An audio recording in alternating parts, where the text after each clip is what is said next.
அண்மை செய்தி. கோவையில் அன்னூரில் கிராவல் மண் கொள்ளை அதிர்ச்சியூட்டும் ட்ரோன் வீடியோ காட்சிகள் வெளியாகி இருக்கிறது. கிராவல் மண் கொள்ளையிடும் காட்சிகளை வெளியாகி இருக்கிறது. அண்மை செய்தியாக பார்த்து வருகிறோம்.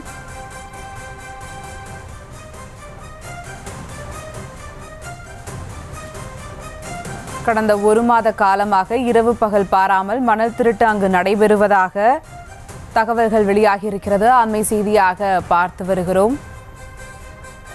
இது குறித்த கூடுதல் விவரங்களோடு இணைகிறார் செய்தியாளர் கதிர்வேல். வணக்கம் கதிர்வேல், விவரங்கள். சுபா வணக்கம். அதாவது பாத்தீங்கன்னா அன்னூர் மற்றும் அதன் சுற்று வட்டார பகுதிகளில் கிராவல் மண் கடத்தல் கும்பலில் சட்டவிரோத செயல் தொடர்ந்து நடைபெறுவதா அப்பகுதி மக்கள் புகார் தெரிவிச்சுட்டு வராங்க. அதாவது மலை அடிவார பகுதிகளில் இருக்கக்கூடிய ஆத்திக்குட்டை, பெருமாள் கோவில் அருகே இருக்கக்கூடிய தனியார் மற்றும் அரசு நிலங்கள்ல இருந்து கடந்த ஒரு மாதமாக இரவு பகல்ல பாராம கிராவல் மண் கொள்ளை நடைபெற்று வருகிறது. அதாவது ஜேசிபி, ஹிட்டாச்சி போன்ற கனரக இயந்திரங்கள் மூலமா அதாவது மண்ணை அள்ளி எடுத்துட்டு டிப்பர் லாரிகளில் ஏற்றி அன்னூர் மற்றும் சுற்றுவட்டார பகுதிகளில் விற்பனை செய்வதா கூறப்படுது.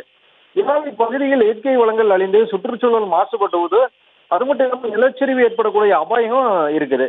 இது குறித்து பாதிக்கப்பட்ட மக்கள் பலமுறை வருவாய்த்துறை அதிகாரிகள், அதாவது காவல்துறையினரும் புகார் தெரிவித்து எந்த விதமான நடவடிக்கை எடுக்கப்படாம இருக்கிறதா சொல்லப்படுது. மேலும் சில முக்கிய பிரமுகர்கள் ஆதரவுடன் இந்த கிராவல் கடத்தல் நடைபெறுவதாகவும் அதிகாரிகள் வேடிக்கை பார்த்து கொண்டிருக்கிறதாகவும் மக்கள் குற்றச்சாட்டு வைக்கிறாங்க. மேலும் கிராவல் கடத்தல் தொடர்பான தற்பொழுது இந்த ட்ரோன் காட்சிகள் வெளியாகி பரபரப்பை ஏற்படுத்தி இருக்கிறது அப்படின்னு சொல்லலாம். சுபா, விவரங்களுக்கு நன்றி கதிர்வேல். செய்திகளை உடனுக்குடனும் துல்லியமாகவும் தெரிந்து கொள்ள சப்ஸ்கிரைப் பண்ணுங்க.